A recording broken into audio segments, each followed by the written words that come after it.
Hello ladies and gentlemen, welcome back to our online distance learning Algebra 1, our lesson 8.5, Graphing Quadratics in Standard Form, Part 2. On the screen before you see all of the different things that could happen with our graphs based on the information we've been given so far with A and C. Again, just a quick overview. If A is positive, or if it's greater than 1 as you see on the left-hand column, and A is also greater than 1, it's going to be steeper than the original parent graph, but still opening up. Now, if A is a fraction, or if A is between 0 and 1, then it's going to be a much more gradual incline. It's going to be a wider graph than the parent function and opening up. If A, however, is negative, like you see in the middle column, if it's less than -1, or meaning the absolute value of A is greater than 1, it's going to open down and it's going to be far steeper than the parent graph. And if it's a fraction, or between -1 and 0, it's going to be a wider or much more gradual graph, but still, and also still opening down in comparison to the parent graph. And then the third column that you see here is, hey, what happens to C? Well, if C is positive, it moves our origin up, or our vertex up from the origin, and if C is negative, it moves our vertex down from the origin. It has no bearing on whether it opens up or down overall. It just moves our vertex up and down from the origin. So with that in mind, let's take a look at our rules for the quadratic function being graphed when it's in complete standard form. It says here the graph of y equals ax squared plus bx plus c is a parabola that if a is greater than 1, it opens up, and if a is less than 1, it opens down. So the same rule that we just saw on the previous screen. Now it says that if the absolute value of a is greater than 1, it's going to be a more narrow graph. It's going to go up or down much steeper than the parent graph. And if the absolute value of a is less than 1, or if a is a fraction, it's going to be a much wider or more gradual incline in comparison to the parent graph.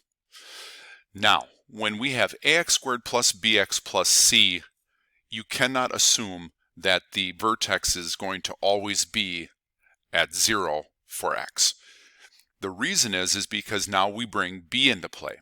So the axis of symmetry, that middle, that dividing line that gives us a mirror image on each side of it, is equal to x equals negative b over 2a, or the opposite of b over 2a, which, if you look right below that, is the exact same thing as the x coordinate of our vertex, which is what we stated earlier on.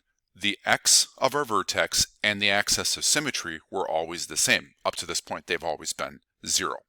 And then the last one, and this one isn't as important, but it is something that will remain constant. In this kind of a graph, the y-intercept is c and will always be at the point 0, c, like any other y-intercept we've dealt with this year, whether it was linear or, in this case, in a parabola, it's still our y-intercept. So now, with that all in mind, let's go through an example together to see how this is going to work out. Okay? So if we take a look at this, there are some steps in order here that we are going to want to take a look at to graph this properly. Step number 1 is we need to determine whether or not our parabola is going to open up or down. This isn't done by doing any math, but rather just looking and seeing what a happens to be. So in this case, since a is equal to 3, then our parabola will open up. We know that because, as we said on the previous screen, if a is positive, then our parabola opens up. So now the starting point that we have here is we are going to find and draw the axis of symmetry using the formula the opposite of b over 2a. The axis of symmetry also gives us the x value of our vertex, which we will use to then find the y of our vertex and then plot that vertex on the axis of symmetry. But in this case, if we take a look at this, it is the opposite of b. In this case, b is -6, so the opposite of -6 is +6 over 2 times a which is 3. 2 times 3 is also 6. So in this case, our axis of symmetry is x equals 1. So that's something new that we haven't seen before, but we have it right here in our graph. So by adding in a value for b, that's going to allow us then to move our vertex to the left or to the right in comparison to the other values in our quadratic function. So now the next thing that we have is, what's the y value? Well, like with any other thing that's algebraic, what we're going to need to do here is we're just going to simply need to substitute in those values that we have to figure out the ones that we don't. So in this case, we would substitute it in by simply saying y is equal to 3 times, what's our x? It's 1. So it's 3 times 1 squared minus 6 times 1 plus 2. So in this case, if we do the math quickly here, 1 squared is 1, 3 times 1 is 3, 6 times 1 is 6, 3 minus 6 is negative 3, plus 2 is negative 1. So the x of our vertex is 1, which we got in step 2, and the y of our vertex is negative 1, which we just got in step 3. So our vertex is found right here at the point 1, negative 1. So the next item that we have here is to plot 2 points. And the reason that we're only going to plot 2 points is because, as we saw in part 1 of our lesson, every point that we plot that is to the left of the vertex has a mirror image to the right of our vertex.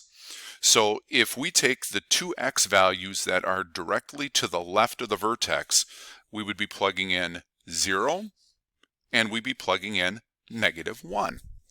So when I say plug it in, it's the same thing that we did in our previous lesson, or the part of this lesson, part 1, is substitute that into the original quadratic to find the y value, just like we did for the vertex in step 3. So if we plug in 0, 0 squared is 0 times 3 is 0. 6 times 0 is also 0. So 0 minus 0 plus 2 is 2. So our first point to the left of the vertex is found at 0, 2, which is also our y-intercept. And then its mirror image would be 1 to the right and up at 2 as well. So in this case, the mirror image here that we would get would be at 0, 2 and at 2, 2. Now with the next one, negative 1 is 1 more to the left. So again, we're going to plug that in and come up with what the answer would be. So if we plug in negative 1 squared is 1 times 3 is 3. 6 times negative 1 is negative 6. So 3 minus negative 6 is 9, plus 2 is 11. So now we've got our point at negative 1, 11, which would be right there. And then its mirror image would be right on the other side, which would be over here at 311, which would be right there as well. So notice how with our graph, they still have the mirror images, and the reason that they're mirror images is because in a quadratic, the axis of symmetry cuts our parabola in half, giving us 2 mirror images on each side of the parabola. And our parabola would then look just like that. So that's all the information that we have on that, and that's the entire process of plotting something that's in standard form of a quadratic.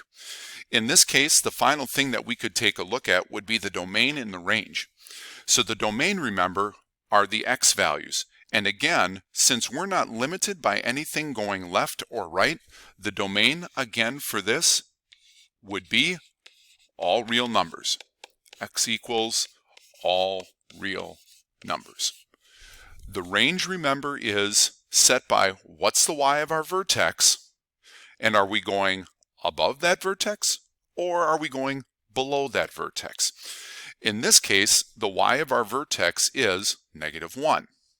And since the parabola opens up, it's -1 as a minimum value. In the last video, in part 1, the y was the maximum value and it opened downward, so it was y is less than the vertex. In this case, since the vertex is the minimum value, it's going to be y is greater than or equal to that y value in the vertex. Or in this case, the range would be equal to y is greater than or equal to -1. So that, ladies and gentlemen, is graphing quadratics in standard form. If you do have any questions, please make sure you let me know next time we're meeting in class. And as always, ladies and gentlemen, do your best. Follow the notes, go through the practice assignments, and make sure that you are understanding and mastering these simple steps. As always, ladies and gentlemen, stay healthy, stay safe, and Lord's blessings on your day. We'll talk to you soon.